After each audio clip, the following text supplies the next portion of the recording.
Which one is correct. Sentence correction কিন্তু আমাদের ক্ষেত্রে খুবই বড় একটা ঝামেলা বিষয়। তো আমরা গুরুত্বপূর্ণ দুইটা রুলস দেখবো জাস্ট 1 মিনিটের ভিতরে। দেখো এইখানে আমরা একটা দেখতেছি এবং একটা দুইটা কোয়েশ্চেন, ঠিক আছে? তো একটা হলো one of my friends are a lawyer, এই একটা ফিগারের, আর একটা হলো এভরিবডি। এই দুইটার ক্ষেত্রে আমাদের অনেক বেশি কনফিউশন হয়। আমরা একটু প্রথমটার দিকে খেয়াল করি। আমরা যখন সেন্টেন্সের ওয়ান অফ দেখবো, ঠিক আছে, ওয়ান অফ থাকলে এটা মাথার ভিতরে ঢুকায় রাখো। ওয়ান অফ থাকলে এর পরে যে নাউনটা হবে সেটা হবে প্লুরাল, প্লুরাল কাউন্টেবল নাউন হবে।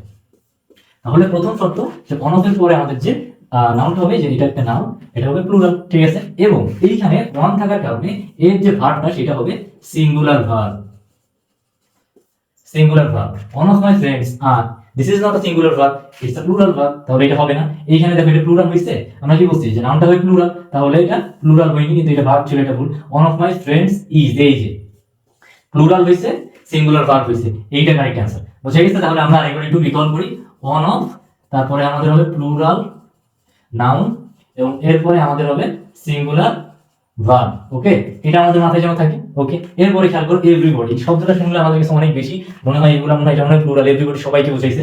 এভরিবডি, হ্যাভ গন, আর gone, has gone, has gone, has went, কোনটা হবে? এইখানে আমরা মনে রাখবো যে এভরিবডি এই টাইপের, এভরিবডি, এভরিওয়ান, ঠিক আছে, nobody, no one, somebody, someone, anybody, anyone, এই টাইপের যে কয়টা সেন্টেন্স আছে আমি একটু বলি। Everybody, everyone, nobody, no one, somebody, someone, anyone, anybody, এই যে টাইপের শব্দগুলো এই সবগুলোই সিঙ্গুলার হয়। এগুলোর ক্ষেত্রে ভার্ব কি হবে? Singular verb. অলওয়েজ ভাই মনে রাখবো সিঙ্গুলার ভার্ব। তাহলে সিঙ্গুলার ভার্ব বলে আমরা জানি যে সেইখানে হবে হ্যাভ, তো হবে না। থার্ড পারসন সিঙ্গুলার নাম্বারের ক্ষেত্রে আমরা কি জানি? হ্যাজ হয়। তাহলে আর হবে না, এটা প্লুরাল, এই যে হ্যাজ। এভরিবডি হ্যাজ গন দেয়ার, ঠিক আছে? হ্যাজ ওয়েন্ট ফাইন, এটা হলো ভি, সেই অর্থাৎ ভার্বের পাস্ট পার্টিসিপল ফর্ম হবে এখানে। তো এই জায়গাটাই ভাই এটা হলো কারেক্ট অ্যান্সার। তাহলে আমরা দুইটা রুল শিখলাম, খুবই গুরুত্বপূর্ণ। এটা হলো ওয়ান অফ থাকলে আমাদের নাউনটা হবে প্লুরাল, এটা সবথেকে গুরুত্বপূর্ণ, এটা খুবই ইম্পর্টেন্ট। প্লুরাল নাউন এবং singular verb, plural noun, singular verb, on of বা অন অফ দি থাকলে যেটাই থাকুক, অন অফ দি বা অন অফ, হ্যাঁ।